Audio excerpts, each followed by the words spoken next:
and welcome to Creative of Vitality Jam Sessions. Here we have intimate conversations with extraordinary dance and theater artists about reimagining creativity and supporting and building community.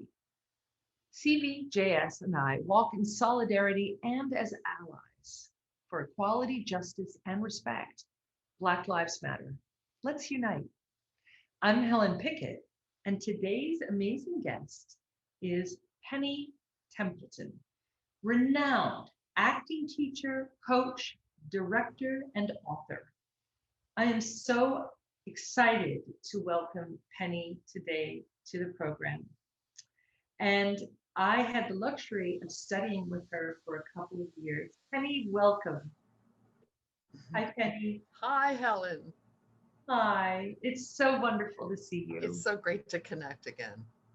Yes, it's been a while, but you would be surprised how much you are with me in my choreography. You would be surprised. Really? I am surprised. Yeah, I take the 2 years that I was with you, just over 2 years learning from you. I take so many of these lessons and apply it to my own coaching when I'm coaching the dancers. So you really are with me. And I have to tell everybody that you and I have known each other since 2000. Wow. Yeah. Yeah. So Penny, you're gonna really start with the same question I start with everyone. What part of the world are you in? Right now I'm in Pennsylvania. Pennsylvania. Yes. Share that. But I'm also in New York. We have an apartment in New York. But once COVID started, we have an old farmhouse here in Henryville, and we decided to come out and set up online our classes, in our house. Wow. And I love New York City, but I also love the city, and I love the country. I like the contrast. Yeah. So sometimes I'm teaching, I look out the window and there's a herd of deer and there's a little lake across the street, and yeah, it's invigorating to have the two, to have the craft and then to have nature around you. It's very inspiring. Exactly. I was just going to say that there's so much inspiration in nature. Yes. Yeah. Yeah.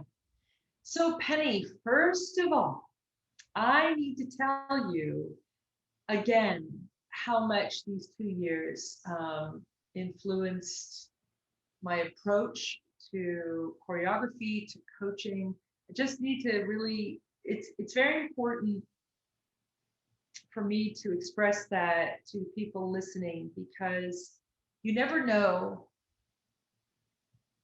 where you're going to go, and you never know the information that is going to carry you through your life. And when I was working with you as a student, acting was going to be my life. And yes. The scene study, the film study, how we dug in together, how you basically, you taught us to find the aspects within ourselves that were already there, and you just taught us to let them shine more. That is how I look back on these 2.5 years. Yes. It was really, you were helping us manifest more of ourselves. Right. And you can't believe how much I say that when I'm in work as well. So it's a very important acknowledgement for me to say that to you now. And it's not just the multitude of technical aspects that I learned from you, as far as like technique of film and how you dissect and text, but it's also how you coached us. You are kind and tough. Call me Penny the Pusher. There you go. The expectations are high, and that is so important. Yes. I want them to have careers. I want them to be able to work in this business and have a sense and have a path to doing it. Exactly. And have the craft. The craft. and have the craft, you know. I remember when I auditioned for you, and you know, where we met was the love of technique. Of course, I was coming from the ballet side and you were coming from the acting side. And that's kind of where we met the first time and where you accepted me into your school, you know. So you are a remarkable acting teacher and coach. As a matter of fact, I found notebooks from these 2 years when I was cleaning out. Really? Yeah. And I have like the sheets of, you know, the steps of what you do to find your character and dig in. Yes. And the question here is, what is your approach and how you reach the individual within your scene study class? What do you need, capital? What do you need to find in the person in order to coach that person toward their individuality? Because that, as we both know, is the secret to Their individuality. Yeah. Well, everyone is unique, but we don't always feel that we're special. So my job is, everyone in my master classes are driven and passionate about what they do. And those are the actors that I want to work with, that will keep moving ahead. So my job is to help them to do that. And so I have to step back and say, what is special? What is unique about this actor? And what's getting in their way? And I think the first step is, do they know who they are? Because a lot of times we don't know who we are. We're trying to be something we're not. Yes. And I remember one actress who did this big feature film, and she had very good reviews, you know, but she called me because she got kind of some mixed reviews, and I said, oh, you're very, very special, you know, but I didn't see that charismatic fire inside of you. And she said, well, you know, my family doesn't like that. And I said, well, you know, Betty Davis had that inside of her, and we all paid to go watch her. So it's a part of understanding as an artist. You're not always pretty, and you're not always showing things that people want to see. But what they want you to bring in the casting room is something that's special and unique. So how can you do that if you're just reading the words well? And how are they going to give you the role if you're trying to be like another actor, or you don't understand how to bring yourself out? That's the job. And we had one actor who played Hamlet on the East End and in London, and he came to us when he was rehearsing, and he said, I'm playing Hamlet. And Hank, my husband, said, what are you doing with your Hamlet? And he said, what do you mean I'm playing Hamlet? And he said, what do you want to tell the world with your Hamlet? And he said, oh. And that's what we do. The greatest actors channel through the material. And I always say that the writer is the architect. And most writers are not actors. They're great at what that's their special talent is, writing. Yeah. And they or the director give you a blueprint. Yeah. But you as the actor build the house. So you can't be, well, show me how to do it. You have to know how to build the house. You have to know how to step back from it and look at the material and say, what is this creation? And how can I enhance it and make it come alive within the purpose? Yeah. Not just jump into it. And I know years ago, some of the teaching I had, great teachers, was marinate in the role and let things come up. But it's so fast nowadays. A process, you have to have a process. Otherwise, you're going to be schizophrenic. You know? Not knowing what to do with all these different pieces that you get. They get auditions the night before and day of, and they don't get the scripts a lot of the time. Oh, So that's the challenge. And, you know, you can't be off book and be doing the job. So my challenge, my job is to help them to get past that curve. So everything I do is what do they need next? And what can inspire them? So one of the things that I worked on was pilots, because I had 3 weeks in November. And then of course, Thanksgiving week, where a lot of people are away. And then 3 weeks in December and the holidays in December. I thought, what am I, normally I do 4 weeks or 5 weeks on a certain area.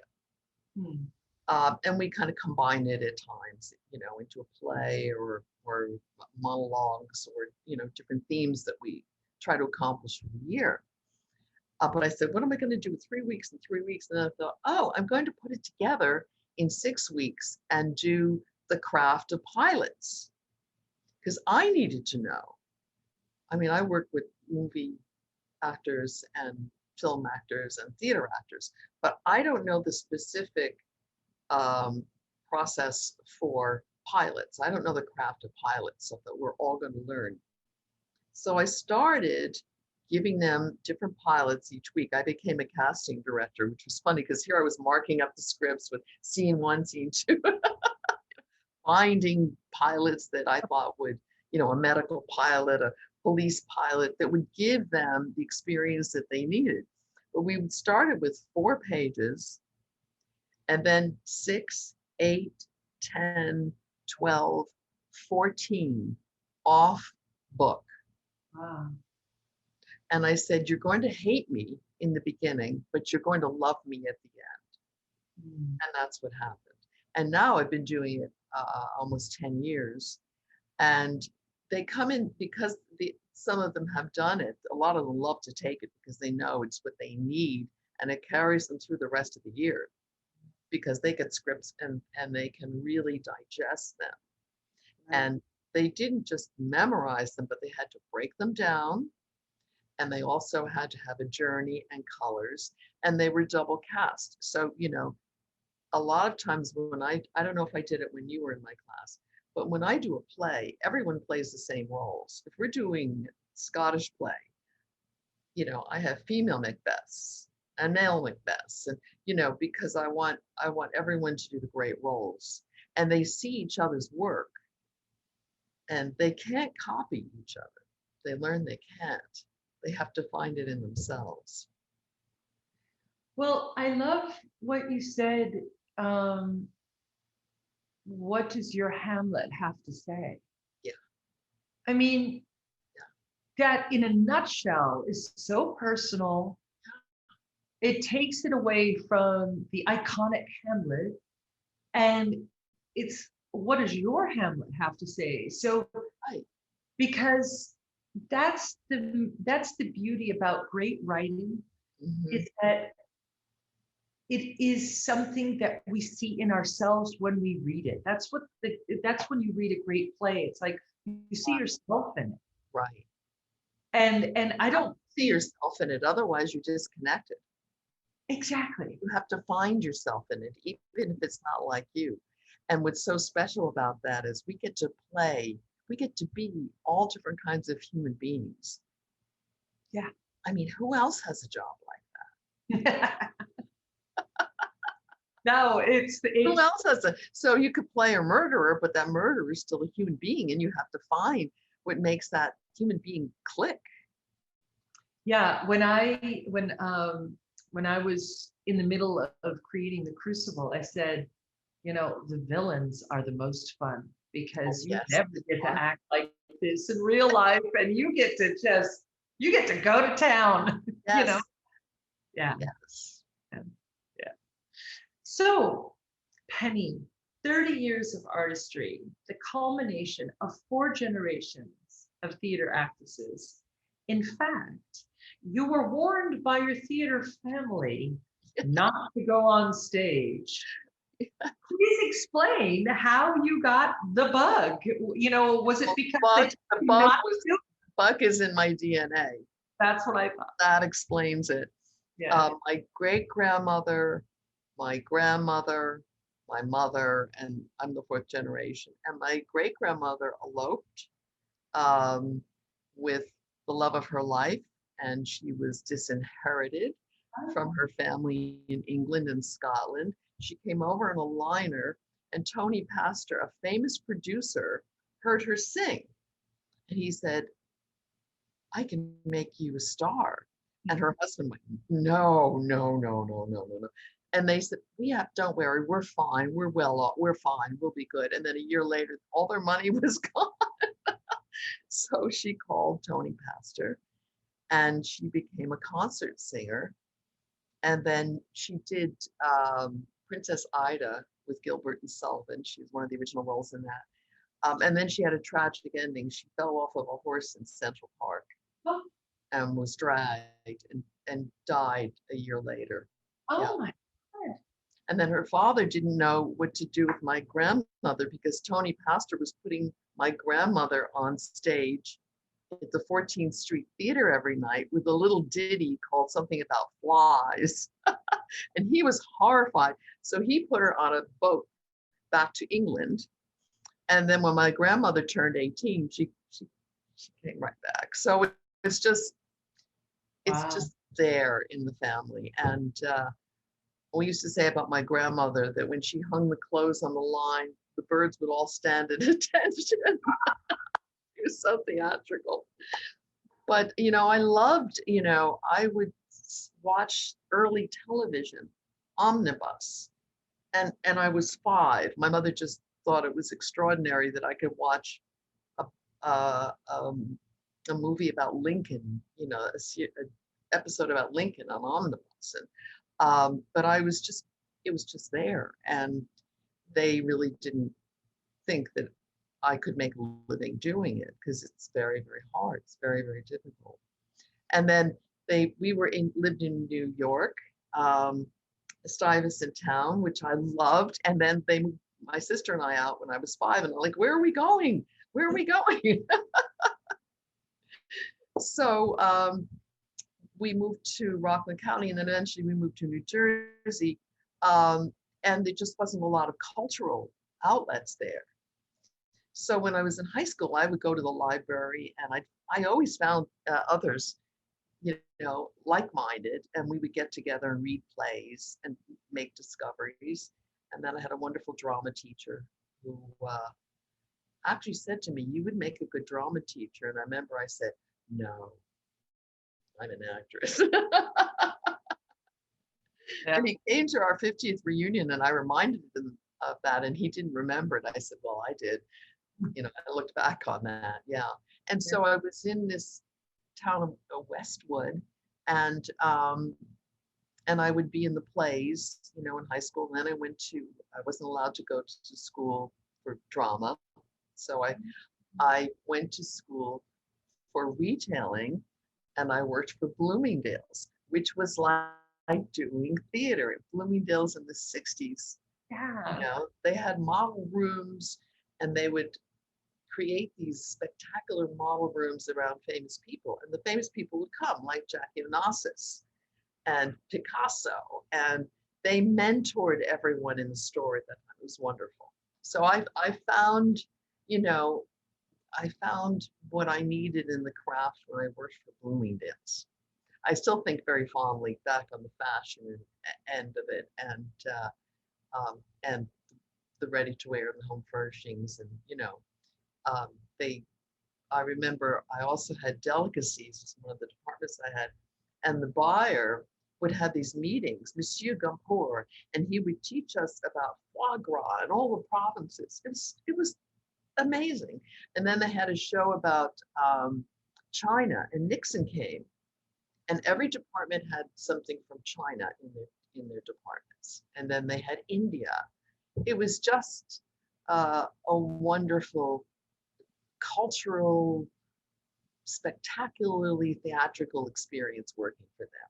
And everyone was like-minded and you know, passionate about what they did. But then I'm married and settled down in Oradell, New Jersey, and had my two beautiful children. And they started to go to school, and a ballet teacher came out from ABT. Her name was Diana Hauser, and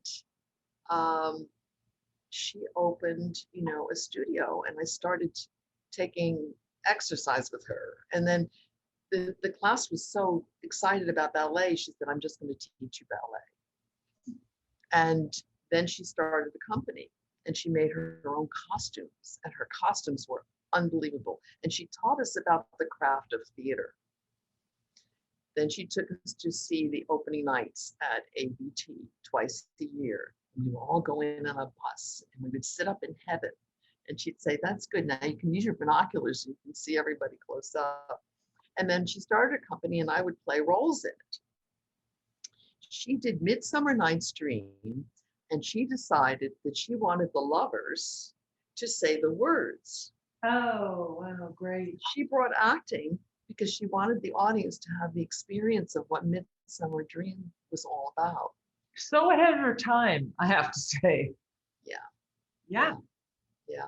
So she taught me a lot about stagecraft, And then there was a little theater called the Burton Players. It used to be called the Firehouse Theater. And that's when I walked into that theater, that's when I really found my home. And I was so excited to be able to get on the stage. And so they were very kind and mentored me. And I just got on the stage and learned.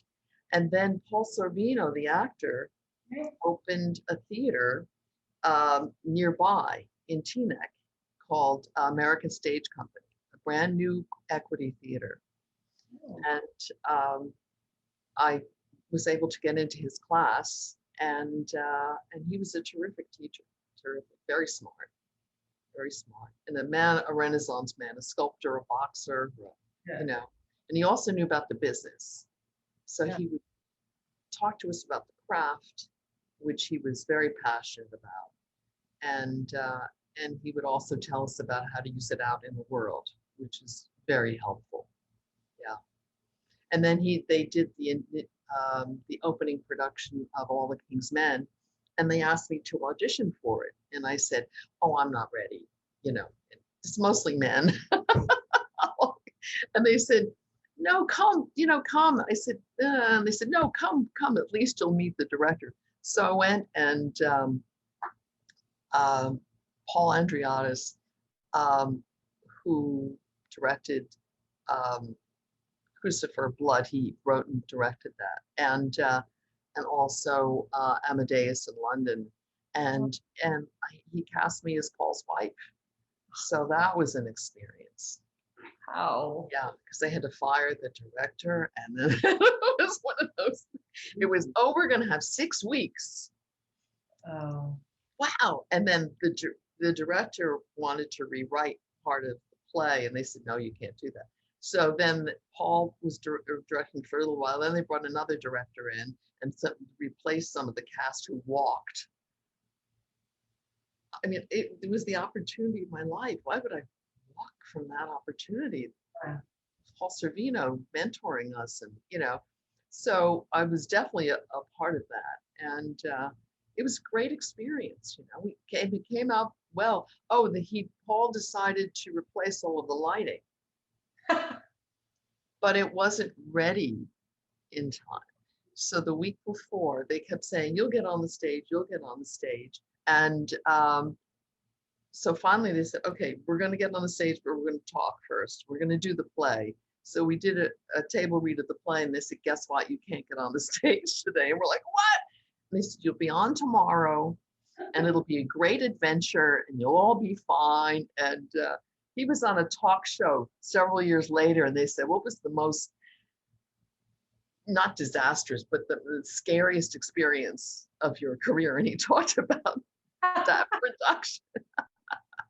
Yeah, but what's so funny?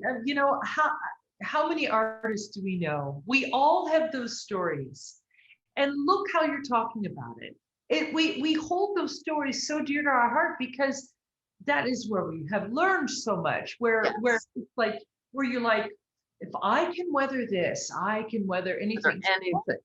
So much is gained through those exact experiences, Yeah. you know? Yeah. Yeah. And and and how many do we share with our fellow artists, Oh, always. right? I mean, and you know, and they're precious experiences because they're part of the fabric of the quilt of our life, and Yeah, they all belong there. Yeah. yeah, yeah. So there is, so yeah, so you mentioned that Paul was a great mentor to you. He's a great Were there teacher. any other acting teachers or coaches that shifted how you understand your art? Yeah, I And had what some are great teachers. the specific aspects I of had the, a wonderful method teacher, oh, great. um, and she was very interesting. And she worked with a famous method teacher in New York. I can't remember the name of who her mentor was, but she was really great. And there were different levels in our acting class, but she knew how to work with different levels of actors. And she was very truthful, but she would tell us what we looked like. And she was always truthful about it. Oh, So you knew if she said, this is special about you, when you walked into an audition room, you had that. She built her actors. And she would take us out to dinner. Her husband was a surgeon at Columbia Press. She would take us to see shows, and her sensory techniques and sense memory were really very, very deep and passion driven. And I'm very, very grateful to have had that training. And that was in Englewood, New Jersey. I'm very grateful to have had that training. Yeah. wow. And then at a certain point, Paul was going to direct some movies or be in some movies, and he was leaving. And I said, well, where do I go? And he said, well, we have other teachers here. And I was like, no, you know, I wanted to put, I mean, I started late, so I wanted to work with people that I felt that I needed, you know. So he said, well, go to my teacher in New York. And his teacher was very well known. And he'd seen me in All the King's Men, and he accepted me into a summer class. And but I'd already learned those techniques through Paul. So it was, I don't want to say it was more of the same, but I needed other to learn other areas of acting. So that's when I had heard about Wynn Handman. And Wynn never advertised. And I got an appointment with Wynn's assistant, LK. And I went in and did a monologue, and she said, you're great, Wynn's gonna love you. So I go in, and there's Wynn, very nice, very brilliant type listening. And I did this monologue, and he said, you're a wonderful actress, but you cannot come in my class. And I'm like, what? He said, well, you're a mother, you have 2 children, you live in New Jersey. And I said, and I'm a 4th generation actress, and I just did a play, and I'm not leaving. I said, I have to study with you. I will be one of your most devout actors. I said, I am a mother, but I'm also an artist, and it's in me. And then finally he threw his arms up and went, okay. But the first time I was in his class, I was just like, oh my God, because the quality of the work was just racehorses. And I thought, well, Penny, you asked for this, you better just jump in, you know? Right. And eventually he cast me in Joyce Carol Oates' I Stand Before You Naked, and became my director. Yeah, with 5 other wonderful actresses. So wow. I've had a wonderful, you know, late career. And while I was working with Wynn in his class, John Leguizamo, I don't know if you know who he is, he did his one-man show. He was working on his one-man show, Mambo Mouth. And one of the funniest stories I ever remember was he would come in and do his pieces, and he would tape record And then he would ask for our feedback. And we would, go give him, feedback and things. Then he'd come in the next time. Well, at one point, one of the actors said, "What, you just have men in your family?" And he said, "What do you mean?" He said, "Don't you have any women in your family?" And he said, "What, you want me to play a female?" And we all went, "Yes, yes." So the next week, the doors open and there's this there's this silhouette of a beautiful woman with long black hair and pantyhose on. It turns around and it's John. So, we had great experiences in that class. Yeah. Wow. And Wynn loved us all.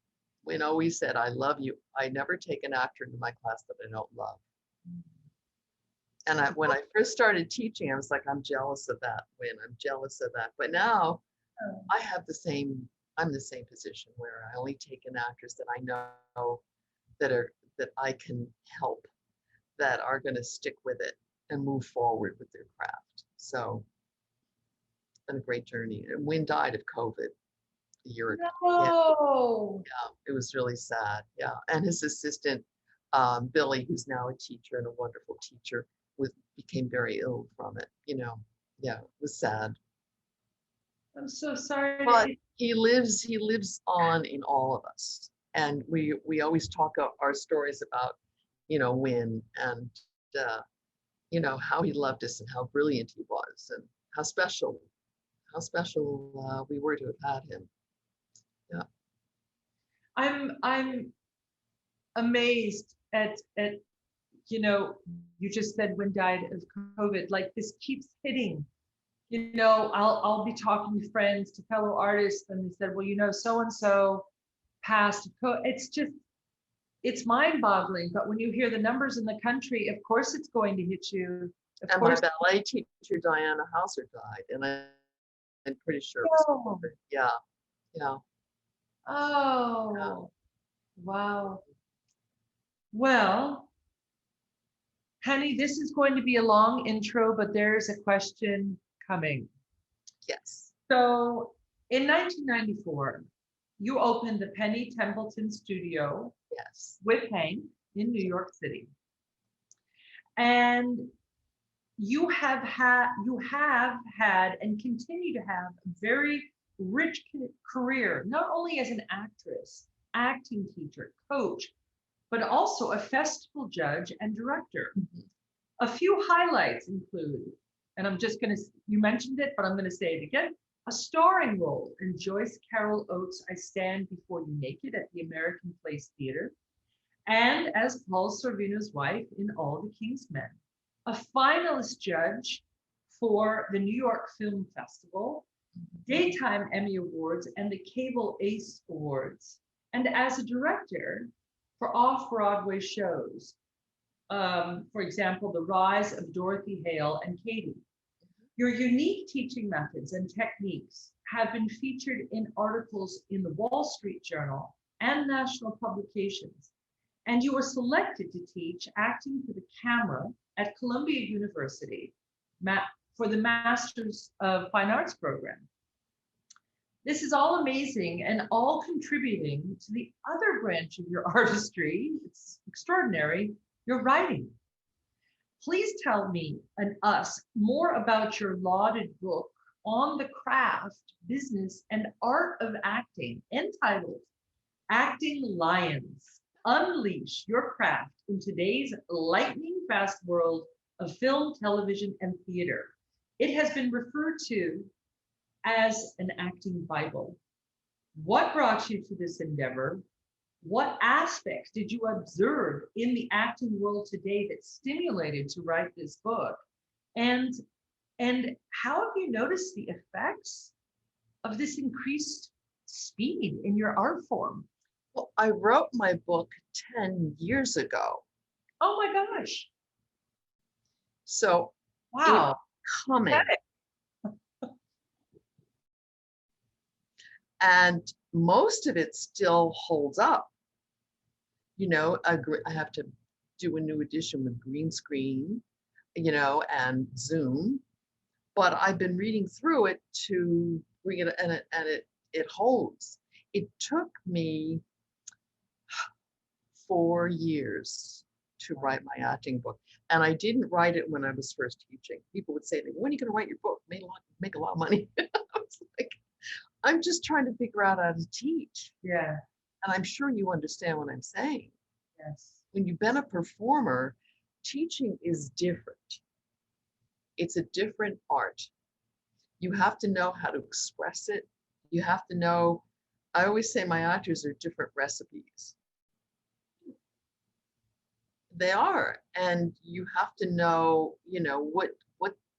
how to help them make their own recipes for themselves, and how to open their eyes to going on their own journey and moving forward. So it was several years. I think I was teaching probably 15 years before I wrote that book.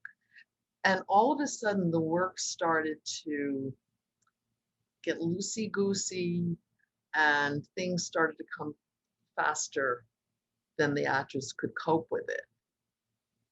And I realized that a lot of actors, even who had training, were leaving their training on the floor because they didn't have time.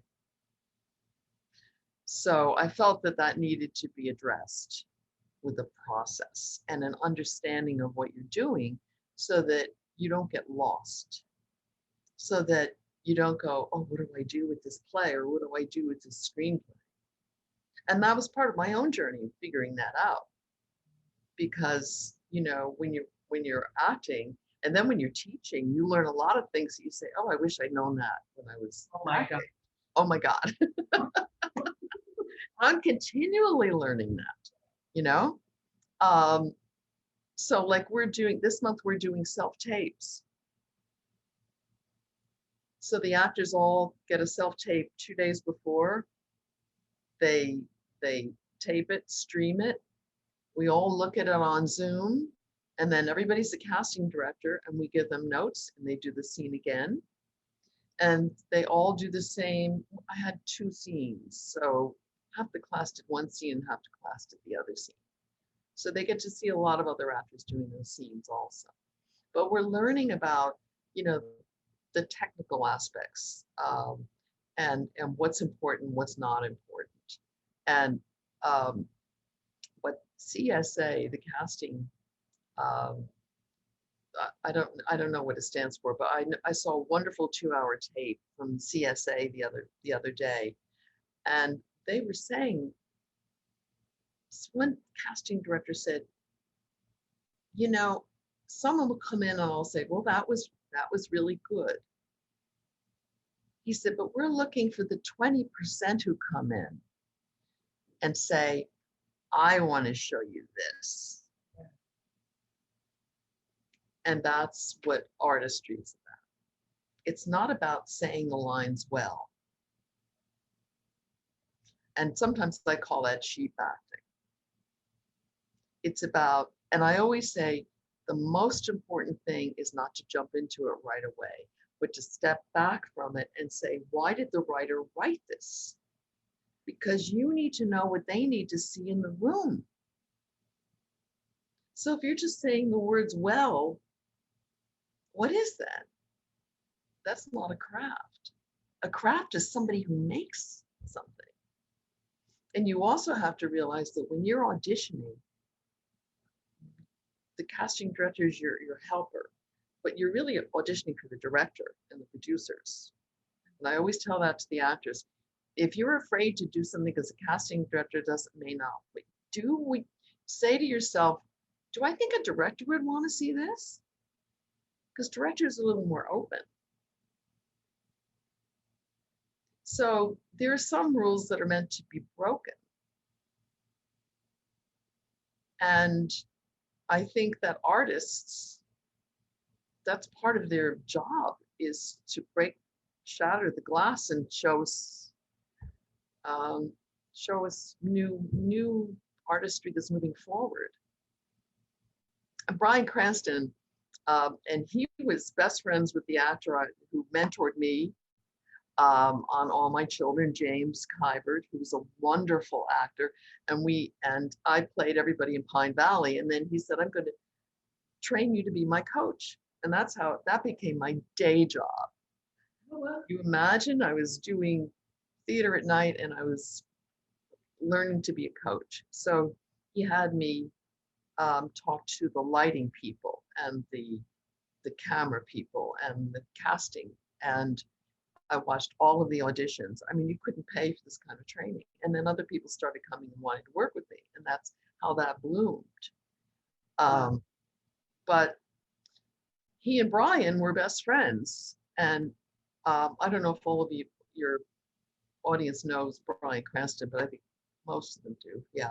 I know. You think? So Brian would come in, and what do you think we talked about?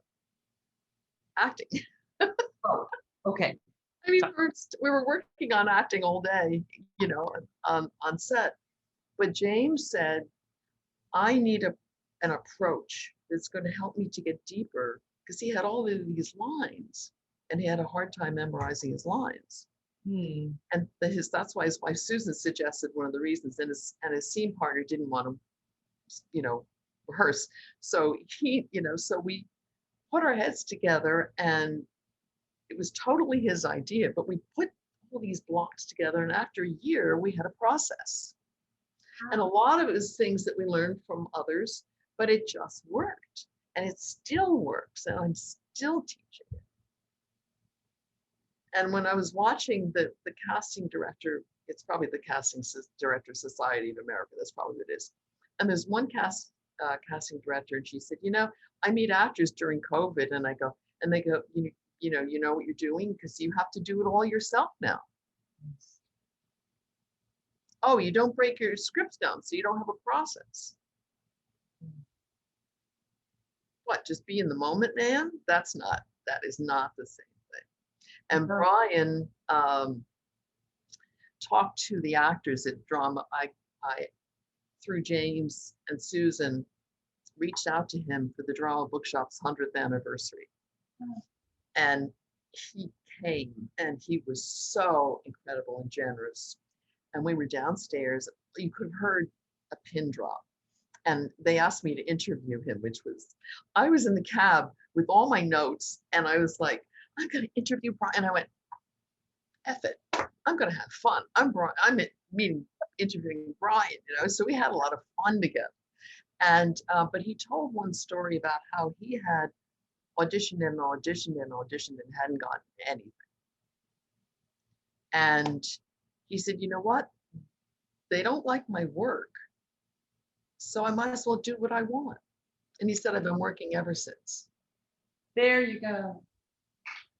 And one other thing he told my actors, and he said, if you listen to me, you will love the life of being an actor. I make a creation. I like it. I give it out. It may be for a project. If they like it, wonderful. If they don't like it, wonderful.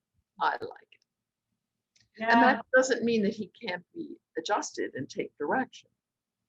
But he said, if it's one of my friends, and they're going for a role that I like and they get it, fantastic. It's about being creative and being in the joy, as you always were, Helen. You were always very passionate and joy. We have a lot in common in that respect. We just were giddy with joy working on this work. And he's very much that way. And it was very special that he, you know, gives his heart to other human beings. And when we went to see him in that work, he stands outside the theater and he signs every single playbill and takes a picture with every single fan. Yeah, he gives his heart. Yeah, it's really wonderful. So that's what it's about.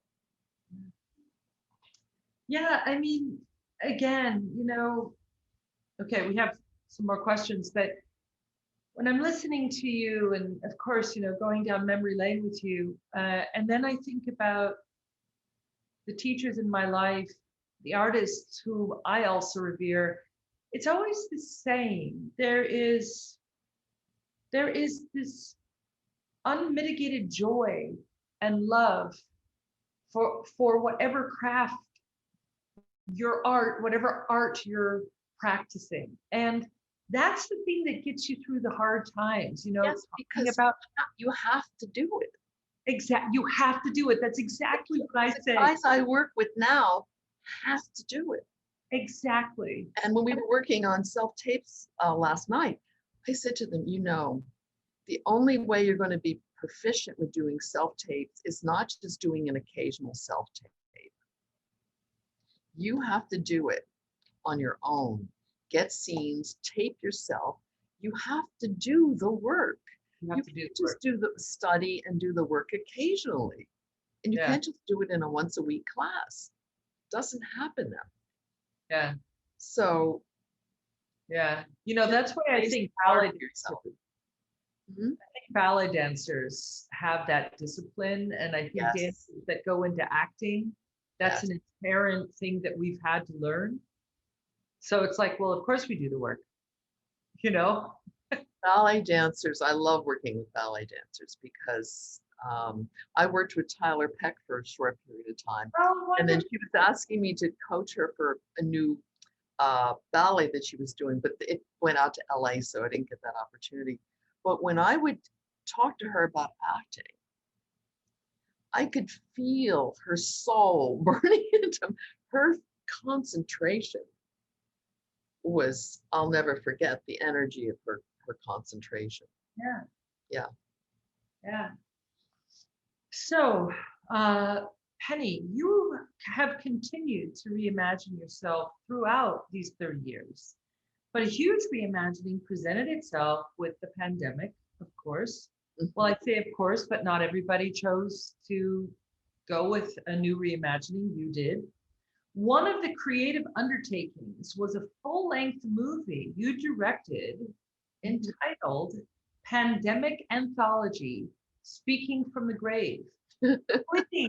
Please talk about this film. Well, it didn't start out as a film. Okay.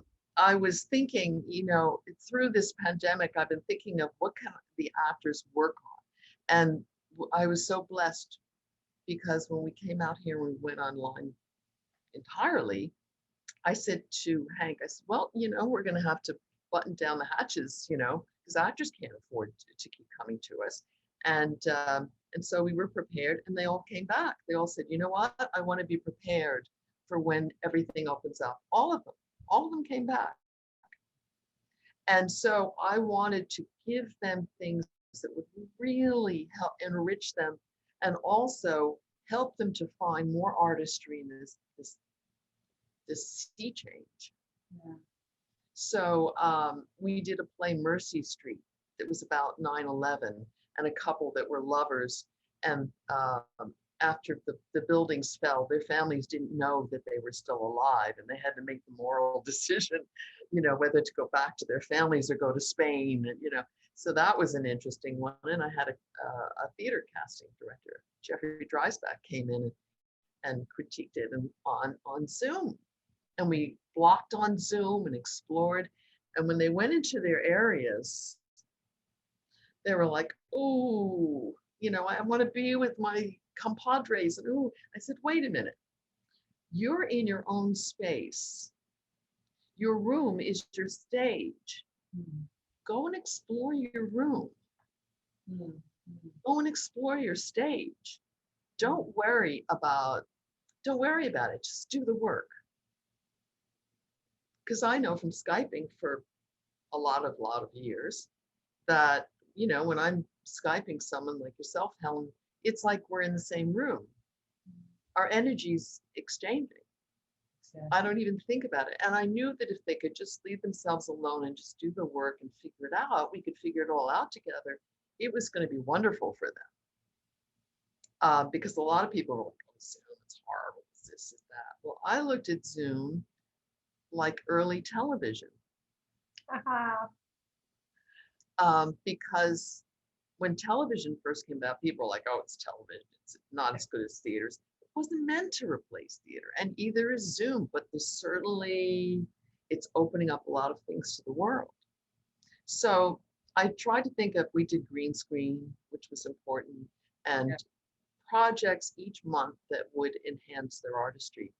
And I was, so I guess it was in July. I was like, what am I going to do? What am I going to do? How am I going to stir them and excite them? And then I thought, oh, Spoon River Anthologies, Edgar Lee Masters. We had done that 10 years ago and filmed it in like black and white, and they were wonderful. And that was Edgar Lee Masters, who was a doctor, but he was also a poet. And he walked through this graveyard each day and wonder what the people were like. And he wrote these, they're like sonnets, they're poetry. They don't all rhyme, but they're like sonnets, 300 of them. And they became very famous, and a lot of plays have been done. And Wynn used to say, if you don't have anything to do a Spoon River, because they're great characters. So these characters coming out of the grave to tell the world what they wanted to tell the world. So I had an epiphany, and I went, wait a minute. The actors can create their own character of somebody who's recently deceased, not necessarily a real person, and say what they want to say to the world through their character. So they were like, we're going to do what? We're going to write? I said, sure, you're going to write. I hadn't done it for a while, but I think it's good for actors to write pieces. You learn a lot from that. So they came in and they each had a character, and each of the characters was different from each other, and the writing was really excellent. So I was thrilled. You know, I didn't have to work with them a lot. They had to be paired and edited, but that was about it. And then we worked on them for a month, and then we started taping them in their own spaces, on Zoom, in the square. And they were spectacular. And then my husband took a look at them. We had 20. And not all of them could do it, because some of them, their agents wouldn't let them do it because it was, they were SAG or whatever. And so Hank looked at these monologues and he said, I'm going to put backgrounds behind them. So if somebody's talking about a hospital, there's a hospital background. And if they go into COVID and they're intubated, you see somebody in the background who's being intubated that looks like that person. And so they're very personal. And we just came together as a whole community. And then we started putting them out one at a time, and people were just like, what is this? And we all grew from it, and we all moved forward in it. And we all found value in it, and we all had something to say to the world. So see it. Yeah. I'm so proud of them, and I'm so proud of it. And when I was at the drama bookshop, the former buyer that was there, Eleanor Spear, when she saw it, I said, would these make good monologues? And she said, yes, they would. Because I would love to see, I think it would make a great play also. Just like I Stand Before You Naked, you've got all of these contemporary characters, or it could be in a museum with with monitors and their monologues on the monitors. I mean, are you going to do it? You should. Yeah. Oh, that's wonderful. We just finished tweaking it, but the challenge was technologically, because each actor had their own equipment. Right. So we had to tweak that, but actually we decided, somebody said, well, you'll need to reshoot the whole thing. And then everybody went, no, it's authentic. Because here we were, we started mid-March we all went out of our studio in mid-March. And here we were in July, putting it up in their basement, in their bedroom, in their living room. And at that point, they got really good at being in their own nest and using that and finding it very comfortable, to act.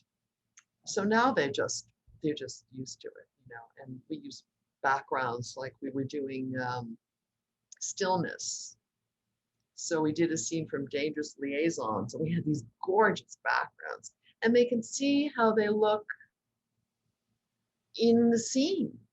Yeah.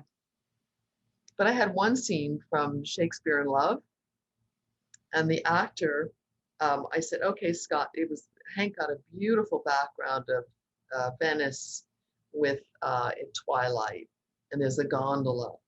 And so the actor was sitting in the gondola, and I said, so Scott, get out of the gondola, and go up to the castle.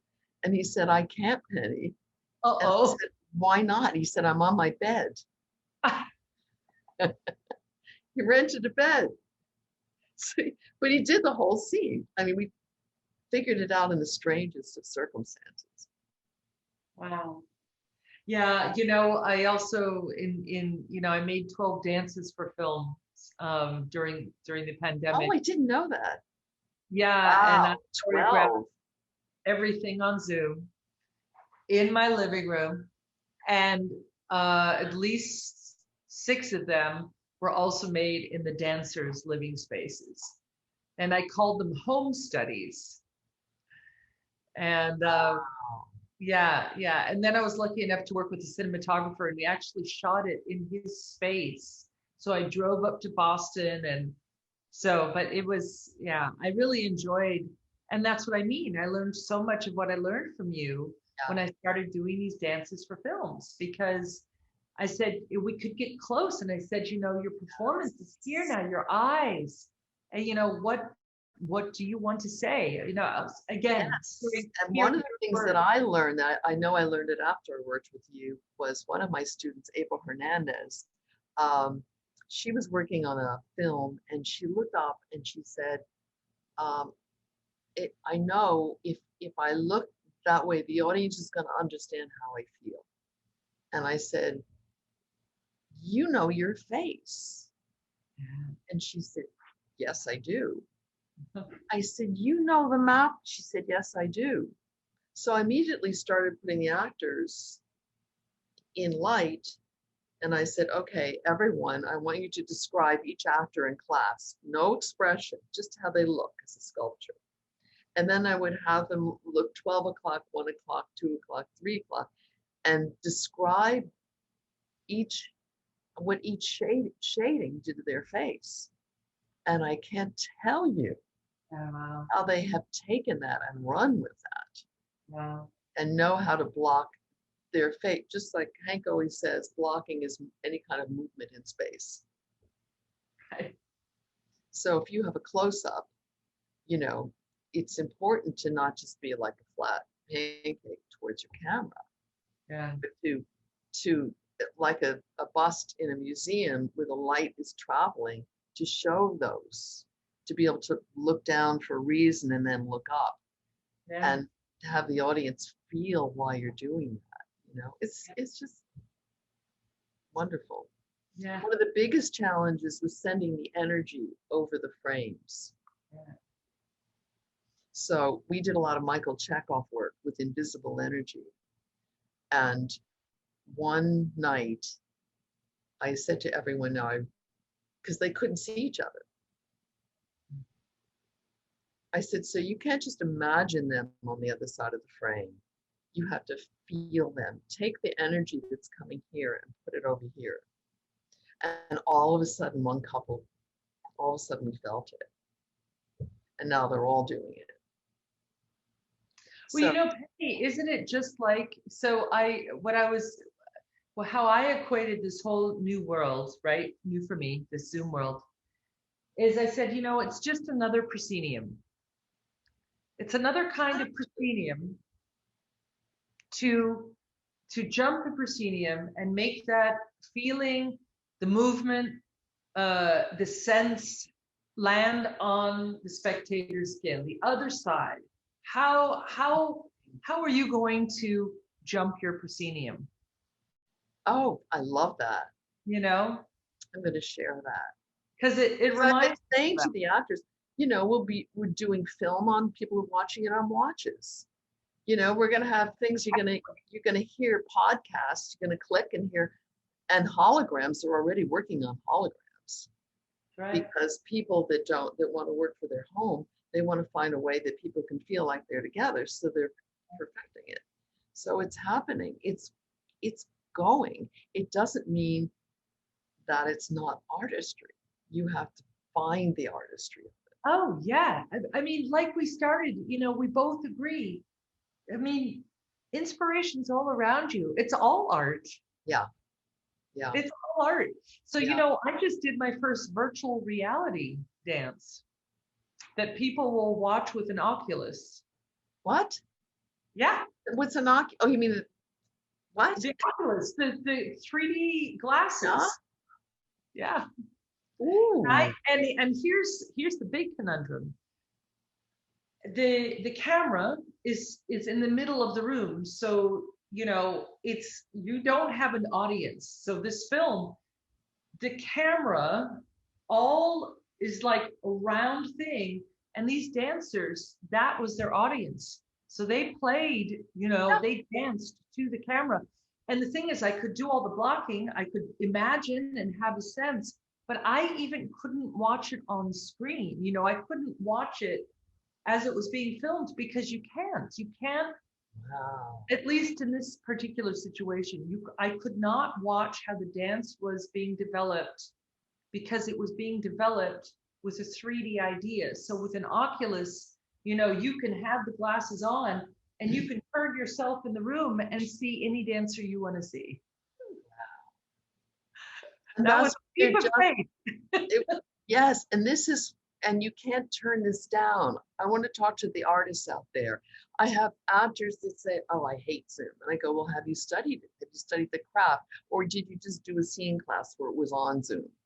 There's a big difference. It's here. It's coming. And then my student, former student Ramon Rodriguez, who does a lot of film and television, was telling me about Mandalorian on Disney Plus. And did you see the documentary? They have something called The Volume, which is, it looks like a sort of a factory. It's rectangular. And some of you out there know exactly what I'm going to say. And you go in and it's all around you. The film is on all of the walls. The ceiling is all LED lighting. There's a plane in the corner and the director goes over and, so they don't have to do all of the CGI work later. It's all there. And when the actor walks in, they're in their world. And you can't even tell there's like sand on the floor if it's a beach. So the sand goes up to the film and you are surrounded in that world. That sounds extraordinary. So that takes different techniques. Yeah. So when they would say, "I can't see my partner, this is horrible," I would say, "Wait a minute." And this is where the old techniques come in. That's right. The old techniques are great techniques. Sometimes they need to be used in different ways, but they're all great techniques. So these actors, "I can't see my partner, but I want to see my partner." I said, okay, if you're on a stage and you're looking out over the audience's heads and you're doing a monologue and you can't see that other person, that's a technique. And that's the same technique that you're doing right now. Or you're being filmed and the star goes home and you have to do it to a tree branch. It's the same technique. Yeah. So don't say it's not fair. It's just, as you said, it's another, how should you describe it? Proscenium. It's another proscenium. It's, it's not a theater proscenium. It's just, yeah. So another pivot for you was coaching and teaching online, which we've talked about really wonderfully during this, during our chat. But you teach, since you're on Zoom, you reach people in LA and around the world, New York City, LA, and around the world. And you're highly sought after for your expertise in teaching the craft for acting on green screen and now Zoom. I know I learned a whole lot through this kind of communication. And at the crux of it, it is that it's learning how to, and you said it, to reach the person with your words in this way. In this way, The actor that's out there that isn't in a big city that exactly. wants the craft. And in our minds, it can feel so impersonal, but as we have found, it is so not that. It is so personal. You can feel each other. Look at us right now. We haven't seen each other in years, but it's like I'm not thinking about, oh, I want to hug Helen and smell her, you know. that would be nice. No, but we're connecting in the way we can, and it's not a detriment. Well, I find now that at the end of my master classes, everybody hangs around. That's right. They don't want to leave. That's right. I'm like, guys, you know, I'm exhausted. I'm leaving. But they, you know, we do after class connect. Exactly. Yeah. And so at the beginning of the pandemic, everybody was saying, oh, I'm so afraid people are going to lose the ability to connect. We're going to, oh, it's going to be all too deep. I have, and you know me, I'm a glass half full person, as I know you are. You're a what? Glass half full. Yes, yes, definitely. And I think, first, there are two things. I think our youth, so the people coming up now, and having gone through this adversity and figuring out how to do the thing they love to do no matter what, I think we're going to see a legion of giants artistically emerge out of this pandemic. And I also think, contrary, like the direct reversal, I think that our ways of communicating and connecting have gotten more adept. I think. Oh, I and the casting directors on this CSA tape that I watched for 2 hours were amazing, because they said, one of them, I just thought this was so wonderful. She said, I take longer when I do a live virtual audition, which is different than a self-tape. She said, I tend to spend more time with the actor because I'm coming into their space.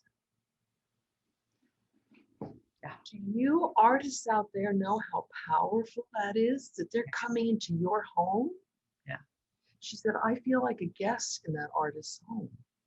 And then another casting director said, and it might have been the same casting director, but it was said that when you come into a room normally to audition, the casting directors and the producers and director are normally at a table in an area, and they're not that close to you. But when you're doing a virtual audition, you're eye to eye with them. So it's very interesting what we're figuring out. Yeah. And how the actor can figure out how to make it work for them. Yeah, I think the innovation that will be born of this is going to be very exciting. It's already happening. Yeah. And it's not to, you know, I'm a theater actress too. I love theater. No, take students to see theater a couple times a year. But, and also I always take them to see pilots when they're in New York, you know, because it's important for them to see it live, see how it's filmed, see other actors make a mistake, you know, and flub a line and stuff, to see that they can do it, you know. Yeah. But so it's not to negate the other, yeah, but it's so wonderful. For instance, regional theaters. I have a wonderful director that I'm friends with, and the New York Times have a weekend section, and they used to have reviews of his regional theater, and they eliminated the reviews. Oh. So where do people find out? Well, you can buy a season of theater at a regional theater anywhere in the world. That's right. Isn't that wonderful? Yeah. Yeah. It's wonderful. So, yeah. Yeah. Also, artists will find a way how not only to survive, but thrive. Yes. And I Yeah. love that about our art worlds, Yeah. But it's the ones that are doing it and just not listening to, oh, this is horrible, don't do it. It's the ones that just keep having to do it. Yeah. So Penny, I mean, it is so wonderful speaking with you. We're at the last three questions that I ask everyone. In supporting and building a more equitable arts community, what are some specific daily practices that we can be active with? You mean practices work out for themselves? No, I mean in an equitable way to make our arts community more equitable. What do you suggest? What are some of your What do you thoughts? mean equitable? I mean that so we are inviting more people to the table.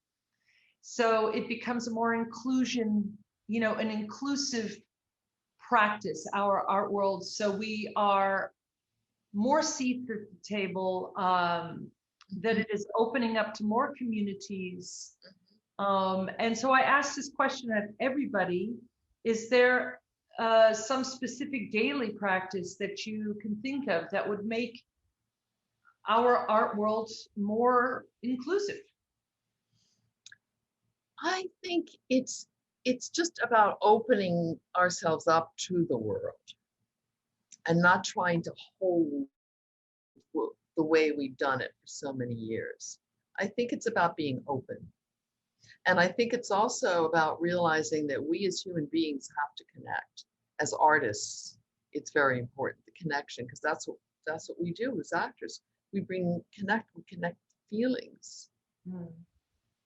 And those feelings move people. So if you're not feeling and connecting, then there's something that's cut off. And also it's not about, social platforms. I mean, I know everyone has to be seen, but there's a balance between artistry and how many hits you have, on Facebook and stuff. So that's a hard balance that I'm trying to figure out too. How to, because people say, you got to go on TikTok. but there are artists that are going on TikTok, but I'm like, I can't. I'm researching scenes for my actors. I don't want to let that go. But my daughter says to me, well, you could teach her how to cry in 10 seconds, and you can break it up into little sections. And she said, people would love to know that. I said, okay. I held my nose and I said, okay, I'll be open about it. Because my daughter and son, who are both in communications, are saying, Mom, you really need to be a communicator with what you're doing. Don't negate it, So we have to be open, but we have to find ways that don't mess with our artistry. I get that. Yeah. So you've shared so much, but I will ask these two questions. This is more of a spontaneous thing, something that comes to you with the question. Can you share another favorite or impactful memory from your creative life? Yes. One of my most fondest things that happened to me was I was rehearsing for a play, and the directors, it was two women directors that I was also friends with, and we were having a wonderful time. It was called Adjoining Trances. It was about Tennessee Williams and Carson McCullers. I was playing Carson McCullers, who had all of these terrible strokes through her life. She was a famous poet. She was incredible. And at one point in the rehearsal, she's in a wheelchair. And Jamie, the director, said, Penny, in this scene, I want you to get out of your wheelchair and dance. There was a wonderful monologue about how she became a writer. stopped being a pianist and became a writer. I want you to dance the monologue. I want you to create your own, choreograph your own dance as you do the monologue. And I'm like, I said, they don't need to see me dance. I can do that in my mind. I honestly, they'll see. And she said, Penny, I want you to get out of your wheelchair and I want you to choreograph this dance and say the words as you, and I'm like, but, and then my scene partner who played Tennessee Williams, who was from Tennessee, said, Penny, why don't you just try it? So I did, and when I did that, people would come up to me and go, oh my God, when you came out of that wheelchair, and but I just, and I see it in other actors, and I'll say, I know what you're feeling. I was there, but I want to tell you, sometimes when I'm directing actors, I will say when I hire them, are you open to direction? Because I like to, see things in an actor and bring it out. Oh yes, and then, oh, I can't do that, I'm like, well, you told me, but it's so important because you see something spontaneous and unique, and as a director, that's what's fun, is to look what you just did, and it comes from that actor. So that's what I try to do with my actors, is make them open to everything. So if I get an actor, this is, well, I brought in a different choice, I'll be, well, that's great, but right now I'm the director, and that's great that you brought in a choice. I would always want to see a choice, but the director is the visionary for the piece, and I train them to be open to everything, because I learned my lesson. That was one of the ways I humbly say I learned a great lesson.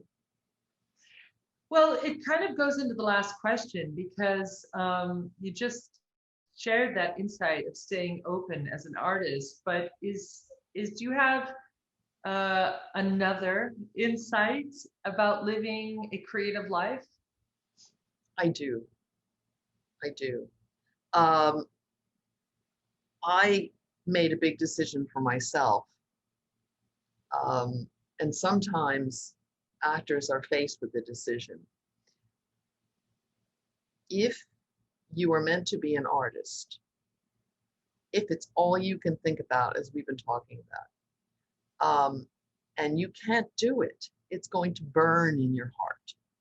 So that doesn't mean you have to become a Broadway actor. Like I found artistry working for Bloomingdale's. I found artistry in many different areas before I could really do it full-fledged. But do it, because if you don't, you could die of COVID and never have done what you were meant to do. And after 9/11, I had doctors and lawyers coming into class who said,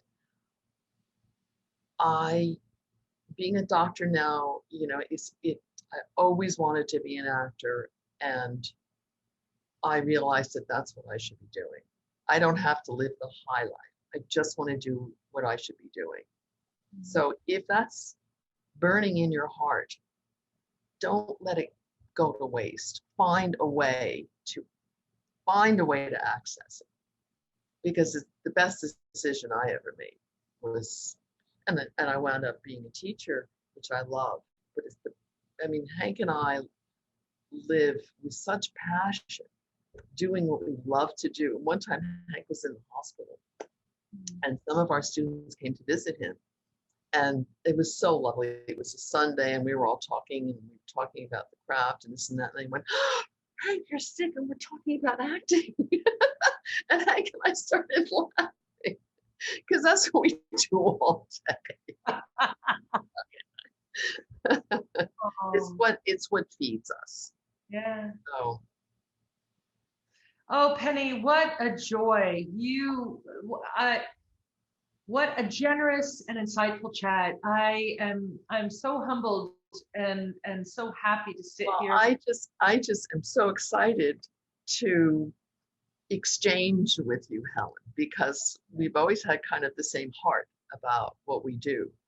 And it's, you know, and I never forgot you ever, you know, because of that. Yeah. And I loved your classes. Oh man, well, you know, I did the work. I loved your classes. I loved them. Twice a week. Yeah. Yep. Yep. So I want to direct viewers to find out more about you. So can you give us a website or Yes, Penny Templeton Studio. Great. Great. And are you on Instagram? We are, but I'm not really on Instagram. You know, I mean, when we do Facebook things, it goes to Instagram. So I am on Instagram, but that's something that. Do you know what your handle is though? Do you know what your address Instagram is? No, I don't. Okay, because when I do share this video, when it comes out, I'm going to also share it to Instagram. It goes to Facebook, but maybe I'll text you. I can get the handle for you. Yeah, great. Okay. Yeah. And then just it goes to the Facebook, Twitter, Instagram, but yeah. So there will be a short bio of Penny, very short, that will be attached to this video.